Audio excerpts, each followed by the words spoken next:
Welcome, everybody, to another virtual happy hour. It's Thursday. We're one day closer to the weekend. I'm your host, Greg Avola, founder of Untapped. Well, I hope you got your beer ready because we're going to have an exciting show today. I want to bring on my guest today, Jeremy Daner, who is now the on-premise specialist and brand ambassador. Very big mouthful there, Jeremy. I know. That is your title at Four Hands. Jeremy, thank you very much for being part of the show. No, thank you for having me, man. It's exciting to chat with you. I think for the first time, right? Yes, it's crazy. We've known each other over the interwebs for a very long time here, and finally getting to do this virtually.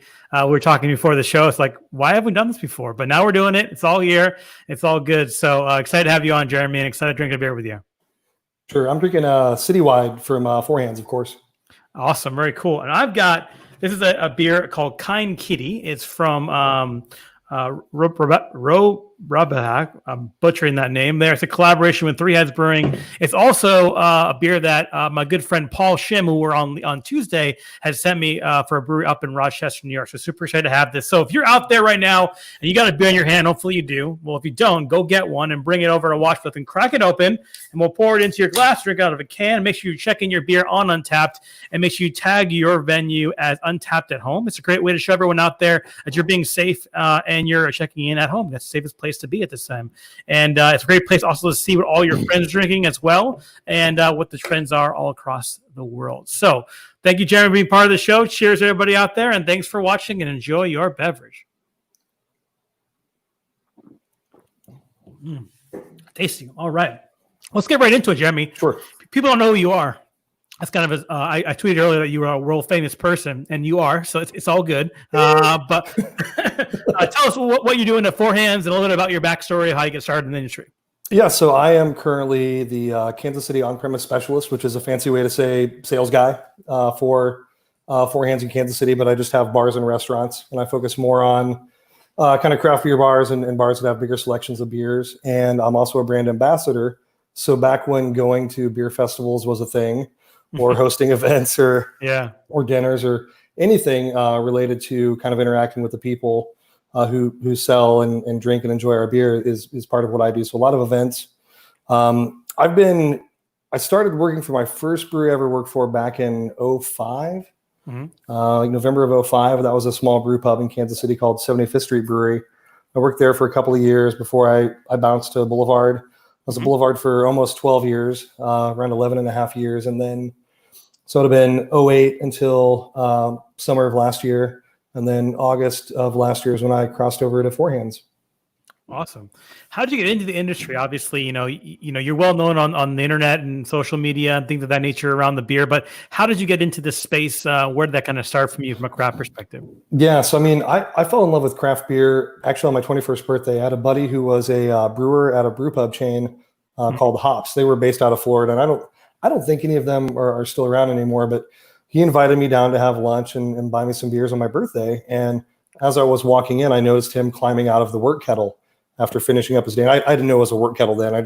He's in a vat is what people call it, See this guy climbing out of a vat. And it struck me. I'm like, holy crap, people make beer. Up until that, I bought beer at the store, and you buy beer at a bar, but I hadn't thought about the physical connection and the human connection to brewing beer. And that really is what set me off. And I had to read everything I could get my hands on and, drink every beer. And I'd find myself, you go to 3 or 4 liquor stores on the day you're buying beer to find the right stuff, and just sort of became obsessed from that moment on. It's crazy how the industry has changed so incredibly positively, with the exception, obviously, coronavirus for this year for beer, and ultimately getting into it at that age and starting fresh off of it is pretty amazing on that front. So that's an awesome kind of story from that perspective to get started at such a young age, as we would say, in the industry with that perspective. If you joined us late, we're talking with Jeremy Danger, who is a specialist at Four Hands Brewery. If you have a question for Jeremy, you'd love to put him on the hot seat because that's what we want to do. Make him uncomfortable, ask him some questions, things of that nature. So ask him in your platform, Facebook, Twitter, or YouTube. We'd love to put him on the screen and kind of ask questions for you. I think one of the craziest things about beer is that it's so regionalized that no matter where you are in the country, your experience with beer can be completely different than someone else. And Kansas City has a huge history of barbecue, beer, etc. Kind of walk us through the evolution have you seen over the time in that area, from just starting out to bigger breweries being in kind of the favor, and then kind of a lot of microbreweries coming out. How has that changed in Kansas City? Yeah, I mean, I think you have to start kind of the craft renaissance, or look to what caused the scene to be what it is today, with John McDonald founding Boulevard back in November or I guess he sold the first keg in November of 1989. But that's what started it. That was one of the first breweries to open post-Prohibition in Kansas City, and sort of was the birth of that. For the longest time, Boulevard was the only brewery in town that was packaging beer. So if you wanted to go to the liquor store or the grocery store and buy beer, that's what you were buying. Then I think around, so I started Boulevard in 2008. And even then there weren't a lot of breweries in town. There were a few brew pubs, but then a few years later is when breweries like KC Beer Co., Torn Label, Martin City Brewing Company, Crane came a little bit after that. Those were kind of the first wave of the breweries that opened around town. And now we have breweries like Alma Mater, BKS Artisan Ales, and City Barrel are making some really great beer. And they're more focusing on, and what I think is a smart play right now if you're going to open a brewery, is being that neighborhood brewery and being the brewery for that part of the city. And they're doing a little bit of self-distribution, but not much to speak of. And if you want to drink their beer, for the most part, you have to go to their place and buy crowlers or growlers, whatever they're doing right now. But yeah, it was exciting to have that. As somebody who worked at a brewery for so long, I wanted to go visit other breweries too.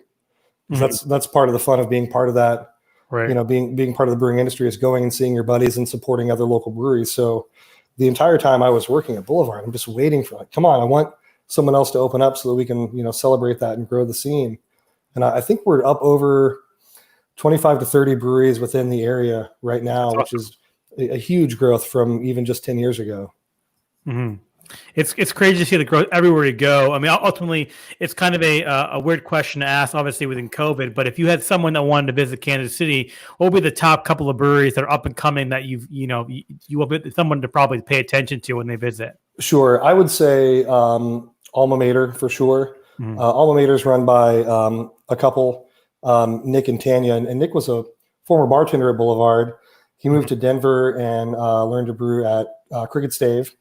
And then he worked for Fremont out in Seattle before coming back and opening up. They're making really great European style lagers. They do hazy IPAs as well. But he has a beautiful pills called Premiant that's fantastic. I'd say BKS Artisan Ales is at the top as well. They're more the hazy New England IPAs, but they make really great lagers as well. Right. They have a guy named Aaron that works for them that makes some really interesting and beautiful hydromels. Kind of a technicality of their functioning is they have a wine closet where they make hydromel to allow them to have the license they have. And then, awesome.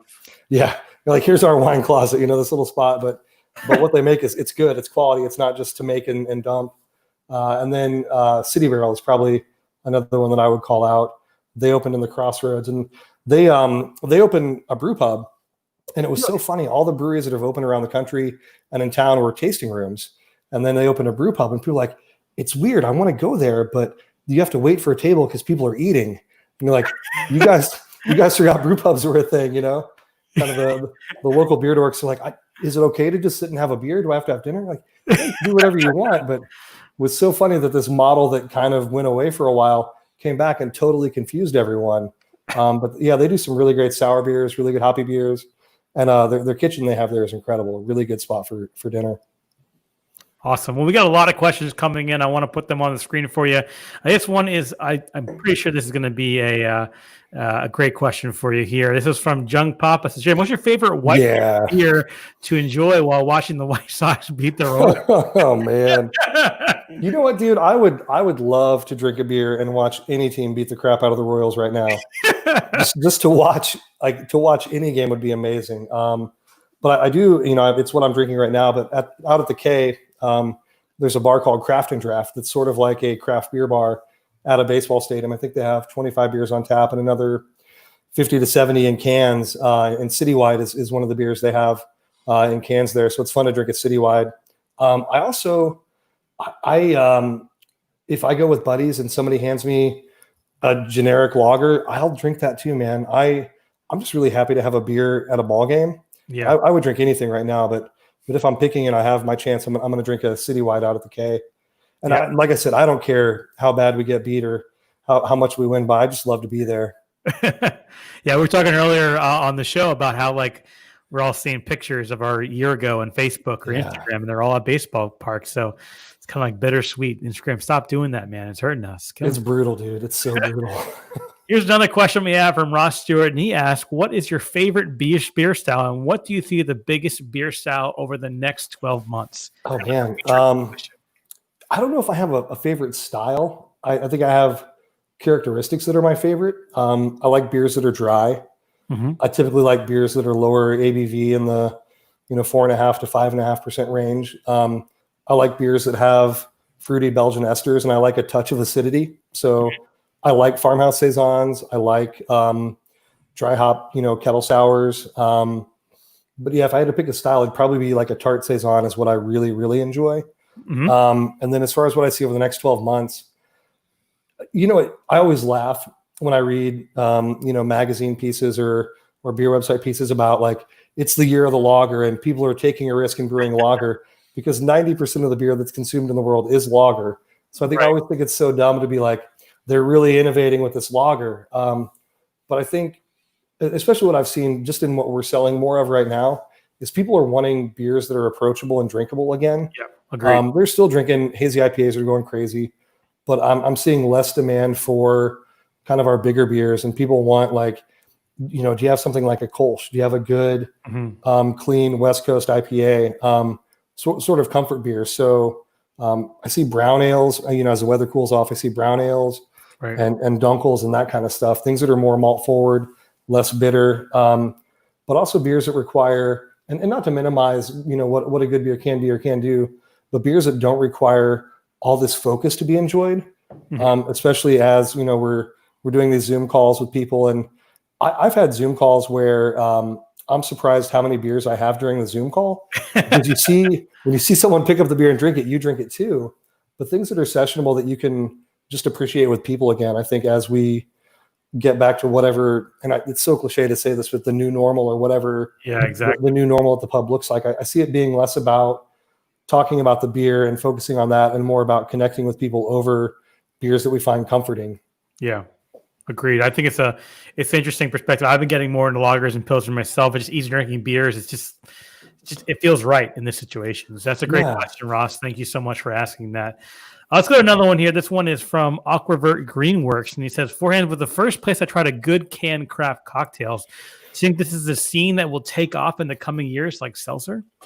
I don't know. And thanks for we have a distillery within our brewery called 1220. That's the address of the brewery. It's at 1228th Street in St. Louis. So we make a vodka and a gin, and we have a couple liqueurs that we make. But we make vodka and gin-based canned cocktails that I think are some of the best out there. It's a weird spot. I think I'm not the target audience for canned cocktails because I enjoy making cocktails at home. But I have learned that it's fun to take these, to a pool or to a backyard party, or just to take out. I've been hanging out in my driveway pool. I talk about that a lot on Twitter. I've seen that on your Twitter. That's pretty epic right there. Dude, it's amazing. It's like 10 foot by 6 foot, holds just enough water. So I see there being that, but I think what I like about seltzer is it's so easy and it's so enjoyable. It's moderate as far as the ABV goes. So I think the difference between canned cocktails and seltzer is, sugar content and carbs in some of these canned cocktails, and then the ABV. So some of our cocktails are 7 to 8% ABV, whereas our seltzer is 4 or 5. So I think they're different occasions. So I think it's hard to compare the two, even though from the outside they might seem similar. But I think right now we are doing well with some of our canned cocktails, especially in bars that don't want to bring in a bunch of mixers and they don't want to bring in a bunch of other ingredients because they don't know if they're going to get to stay open or how the demand's going to be for those ingredients. So we are seeing kind of an uptick in sales. I don't think it'll ever be like seltzer, but I would love for that to happen. But I just see them being so different from each other, even though from the outside they kind of do look like they'd go together. Right.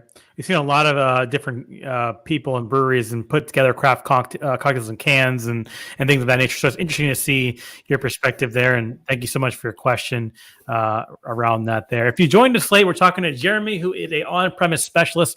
I'm going to stop saying your title. You're a cool dude. That's basically what you are. You got a long title, and it's hard a lot. Yeah.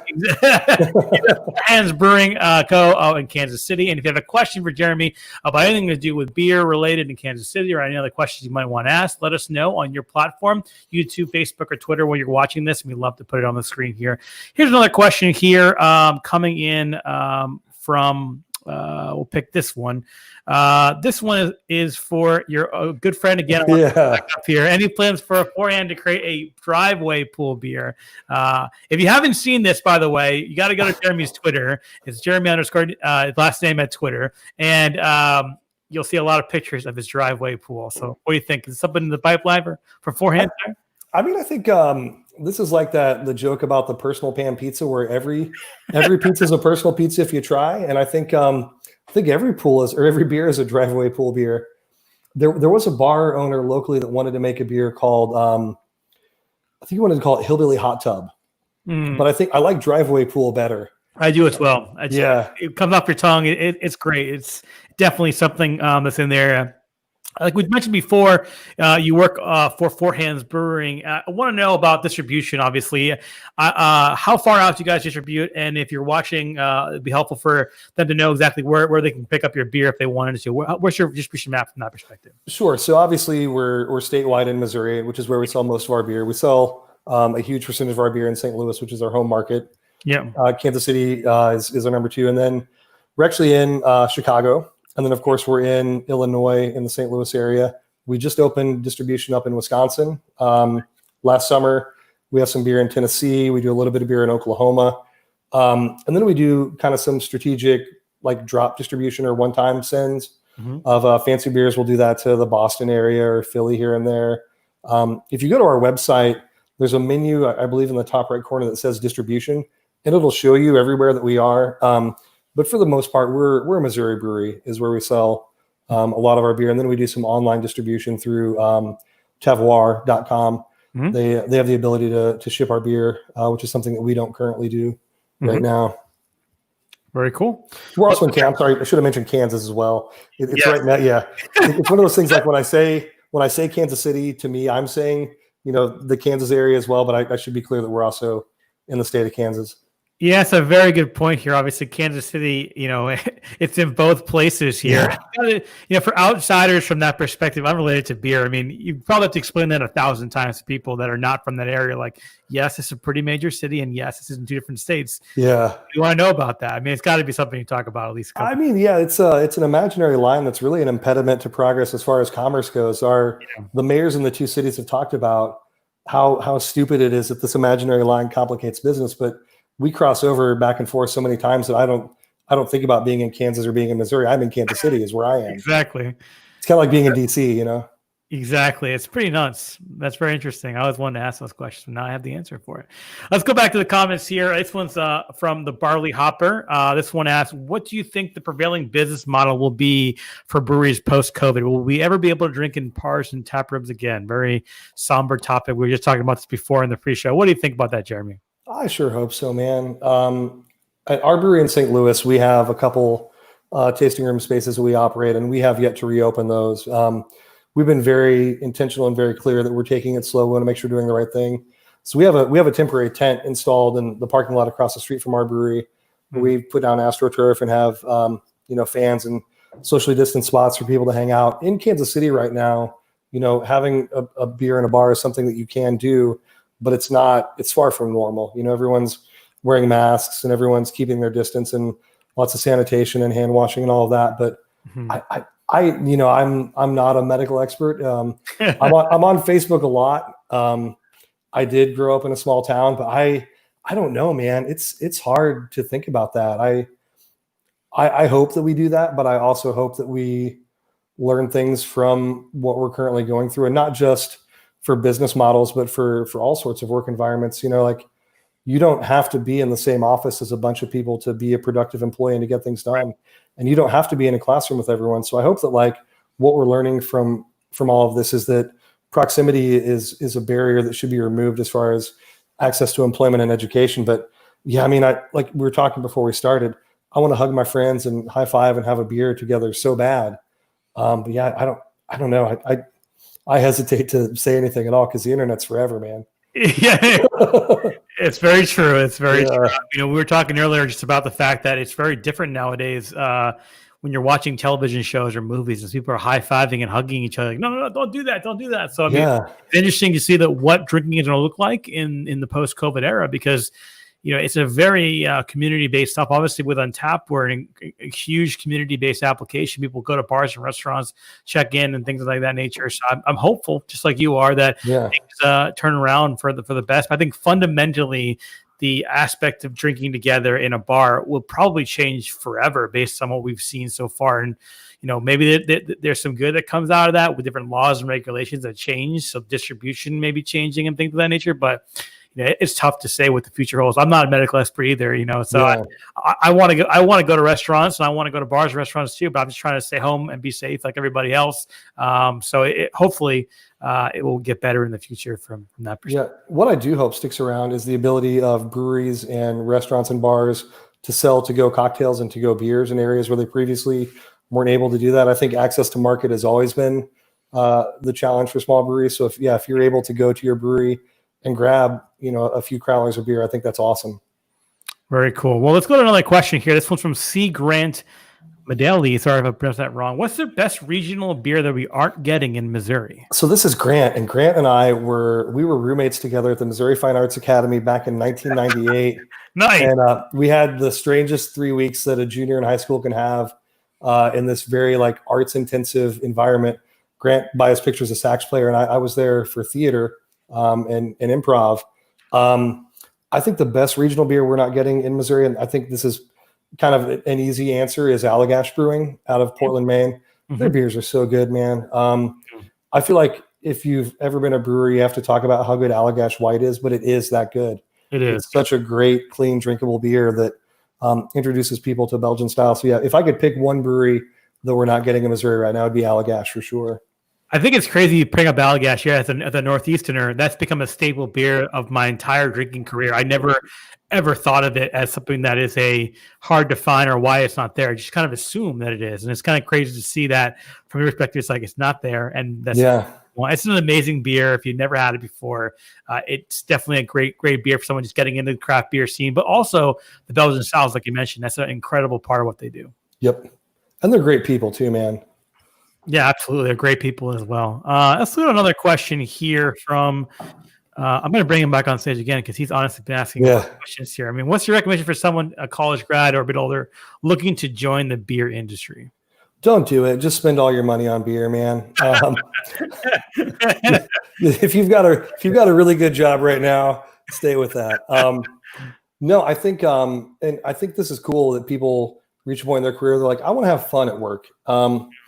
So I think the best way to learn about beer is to drink it. And the best way to get to know a brewery is to hang out there. And that's how I became a brewer at the first brew pub that I brewed at. Was I was a server and a bartender, and I would hang out with the brewers after their shift, or I would go into the brew house with permission, of course, and ask them what they were doing and try to learn. And eventually I started, they asked me to do the things they didn't want to do. And then one of them he left a head brewing job to go install cable and climb poles. And I'm like, what are you doing, dude?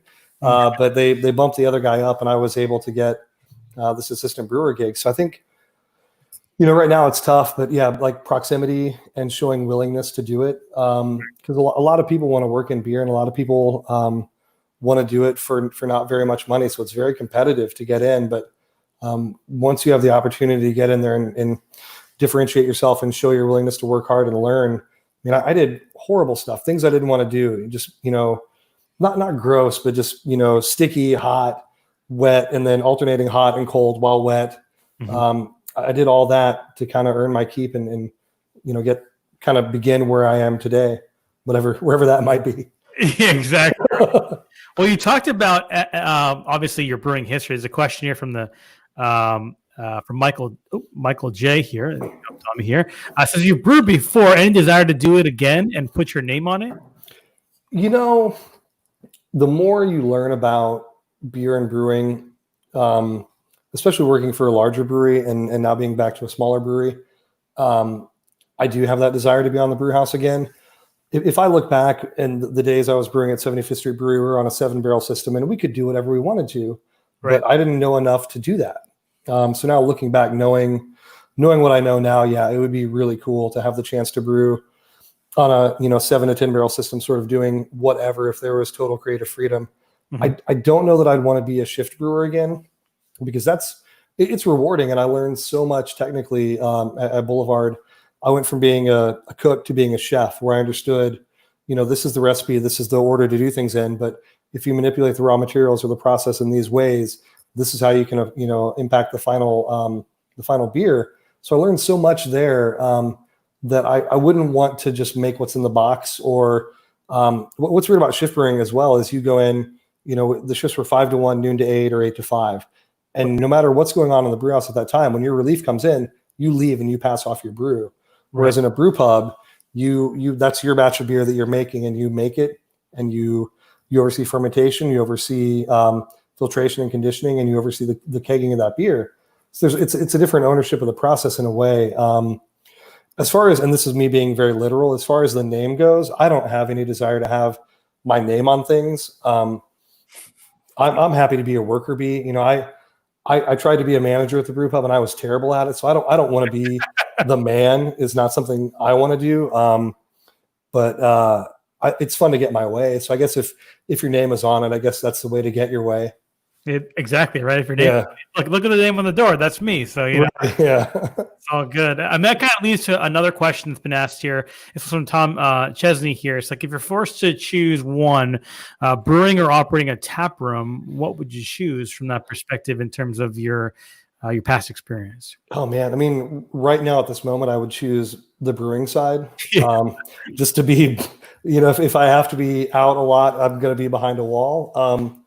But I wouldn't want to choose. And I think if you're an engaged brewer at a pub or at a production brewer, they have a tap room.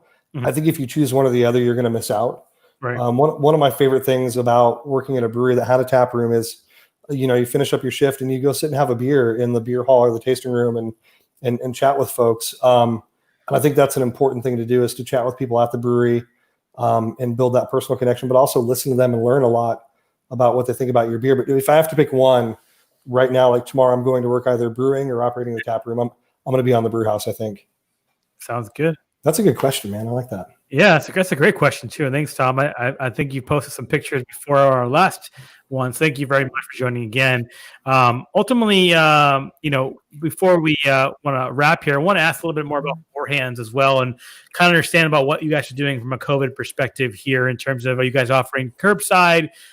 Those some situations. I want to get a little understanding of what you guys are doing as a brewery to kind of get your products to market in this terrible environment. Yeah. So immediately when everything shut down, that our tasting room was affected by that. So we have not opened our tasting room, since March. During the downtime, we took the opportunity to make some upgrades that we wanted to do, both things, pre-COVID, and then things we could do to address how things need to be moving forward. So we installed we have a pickup window that's open at the brewery, and it's going to stay open even when we're back to normal, whatever that might be. So we're doing contactless curbside sales noon to 6 every day. You can go to our website. It's fourhandsbrewery.com. You click on place to go order, and we've got a full selection of our beers, 1220, our spirits. We have some fancy cocktails we're making in collaboration with local bartenders. Our canned cocktails are on there, and some merch. We actually have some food collaborations that we do with Nice. There's an Italian deli called Joyous. It's incredible, man. If you're ever in St. Louis, you have to go. So we do some brats with them, and then we make some local pizzas that'll be on there from time to time. And then we have that tent that we're operating right now. And right now it's Thursday through Sunday. And we want to welcome people back to the brewery. When you have a brewery, you want to fill it with people. That's the whole point of opening a brewery, is to be, it's always, for Kevin Limp, our founder, and the people who run the brewery in St. Louis, it's always been more than being about the beer. It's about being a part of the community and serving as a gathering point. And empty breweries, it's a weird thing to see, man. To walk into a tap room that's empty, there's no energy, and it's not full, and it's not alive because it doesn't have that life of the community. So we don't have any solid plans to share right now as far as reopening indoor spaces, but we're just trying to do everything we can to make sure people know that we're still there, and that if you can and you are able to support your local brewery by buying directly from them, that's great. We also want you to continue to support your favorite liquor stores, and that supports our partners, that supports our distributor partners. So it's buy beer from everyone you can afford to buy beer from right now. Yeah. I mean, speaking of beer, obviously, you guys obviously are in a situation where, it's a tough situation. For any new beers coming out, any new things that you guys are doing in terms of collaborations or anything of that nature? I know that's tough, obviously, with COVID. You can't brewery, but anything new coming out that you want to share with the group? We actually haven't messed with our production schedule too much. We've shifted. We're not as draft heavy as we were before, but we're still making the new beers we were planning on making. We have a version. We signed on with Weathered Souls to do the Black is Beautiful beer. That's a very important project that we're honored that those guys opened up to anyone in the brewing community to want to do that. And we're hoping to release that in early August. We're making seltzer now because we think seltzer's fun. And if people want to drink seltzer, we want them to drink our seltzer. Right. So we have a pineapple, a blueberry lemonade, and a tangerine flavor that are driveway pool approved for sure. Super good beers for there. Their drinks are there. But yeah, I mean, our innovation schedule hasn't really changed much. It's just looking at how much beer are we going to put in kegs versus how much beer we're going to put in cans at this point. Very cool. Well, Jeremy, thank you so much for joining us on the show today. I learned a lot about Kansas City Brewer. I wish I could just take a plane right now and we have a beer in person and meet each other the right way. But unfortunately, we have to do it this way, and I'm happy to do it. But I want to give you an opportunity to kind of give any final plugs for yourself to where people can find you on social media, and also where they can find Four Hands as well to follow them. Sure. So on Twitter, which is probably my favorite and where I'm most prolific, I'm Jeremy_Danner. There's going to be a lot of, hopefully soon, a lot of baseball talk, a lot of beer. Post a lot of pictures of my murder dogs, my pit bulls, and my son, who I call the small roommate. For the brewery, we're at Four Hands Brewing Co. CO. So the number 4 Hands Brewing Co.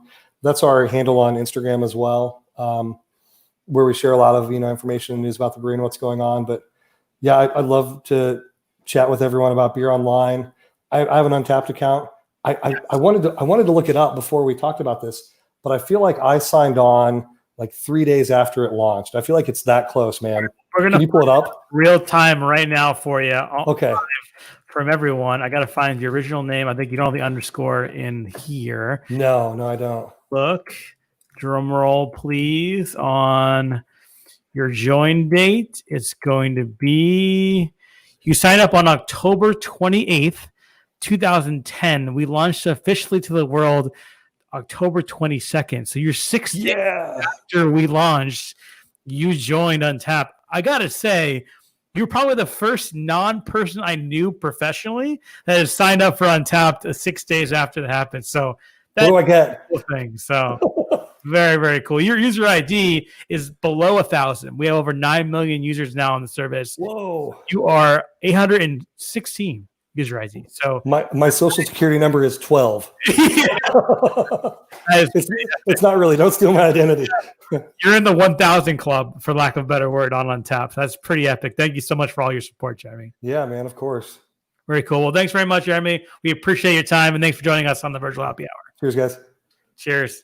Awesome. Well, thank you so much, Jeremy. It was a great to talk to him and talk to you guys about all the things related to Kansas City Brewing. I hope you had a great time enjoying a beer and chatting with us as well. If you want more content, we got it coming out for you. We're coming back next Tuesday. We're going to talk to Tara Noonan, who is the Forbes beer writer specializing in Philadelphia brewers, one of my favorite cities out there when it comes to beer. We're talking about all the great things, Monk's Cafe, some of the great stuff she's working on. So tune in next Tuesday at 7 p.m. And the following Thursday, we're going to have a good friend of mine, John Holzer Jr., who posts the Four Brewers podcast, a longtime friend, and maybe his user ID is going to be less than Jeremy. He's been a longtime member, so we'll find out live next Thursday on 7 p.m. If you have any questions or comments about the show, any guests you want to see on the show, or anything all you want to talk about, or you want to complain that I talk too much, but at media@untap.com. I'd love to hear your feedback. And one last plug as well. If you don't want to watch the video of all our old content, you can have the audio version only available wherever you listen to podcasts out there. So thank you very much for watching. I cheers my beer to you. It's almost done, so that's a fantastic thing. Thank you very much, and we'll see you next Tuesday for our interview with Tara Noonan from Forbes. Cheers, guys. Beer.